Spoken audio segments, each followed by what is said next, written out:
Good afternoon, everyone. This is Rebecca with Red True Crime, and this is our next installment of what I call Thursday's Child.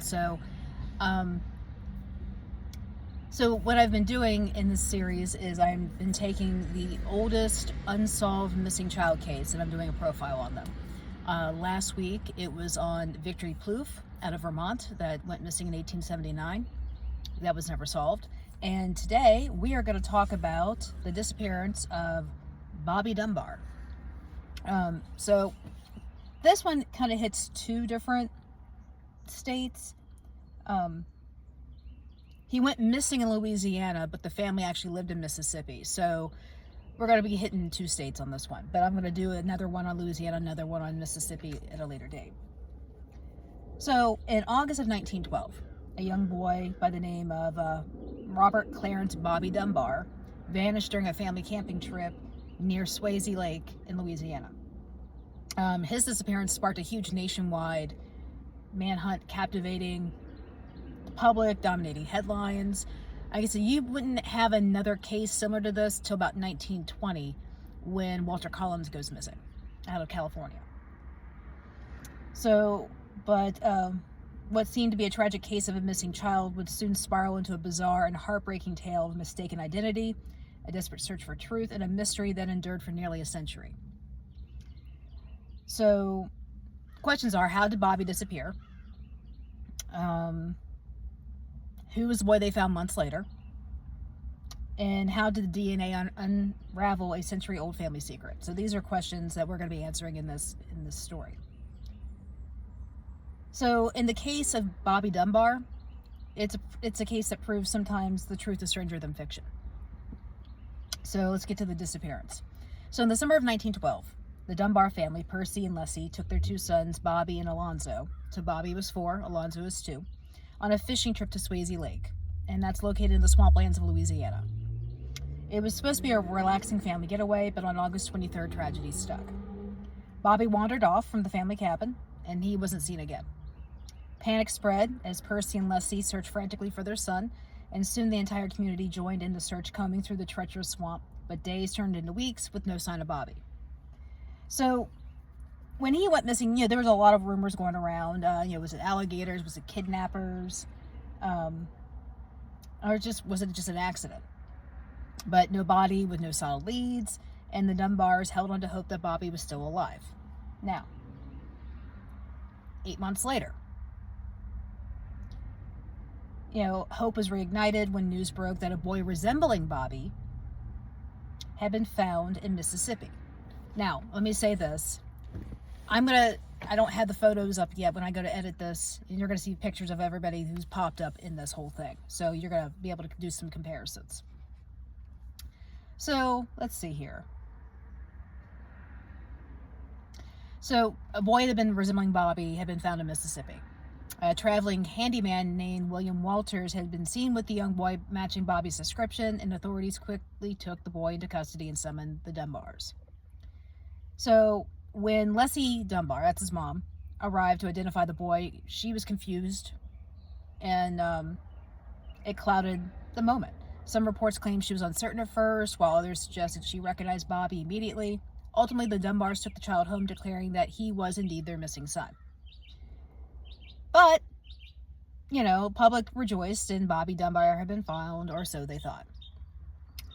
So the story's far from over because, there's more people at play here. So William Walters, the handyman, insisted the boy was not Bobby Dunbar. He claimed the child was Bruce Anderson, the illegitimate son of a woman named Julia Anderson, whom he had been taking care of the kid.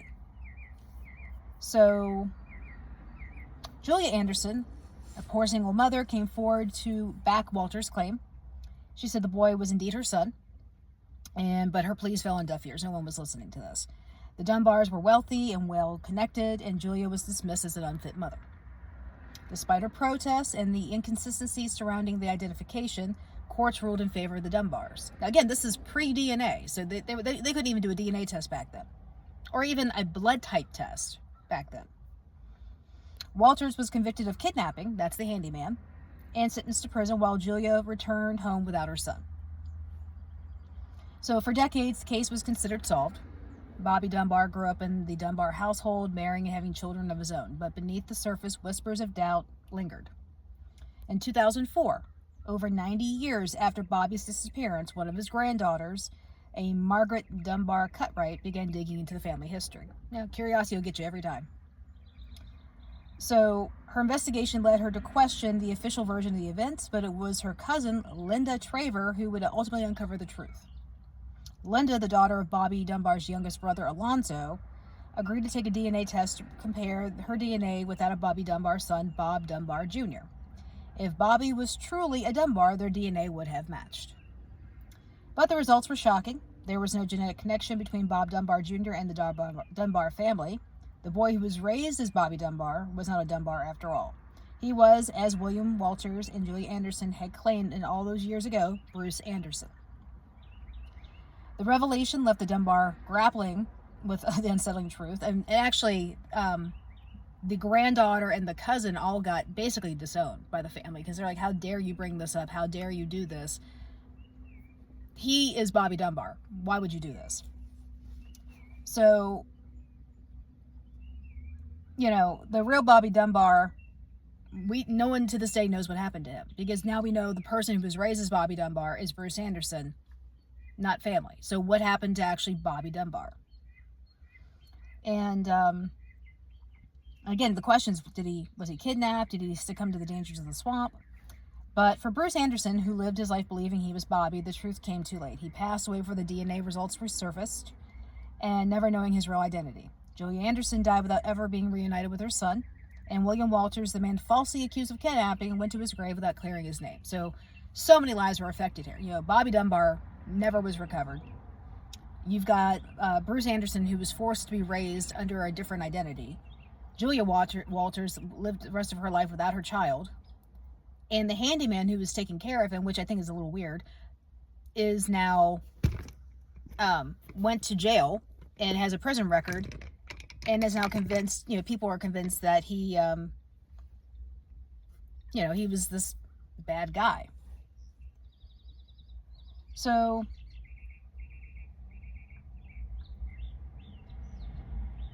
here's the conclusion. The disappearance of Bobby Dunbar is more than just a tale of mistaken identity. It's a haunting story of grief, injustice, and the consequences of desperation.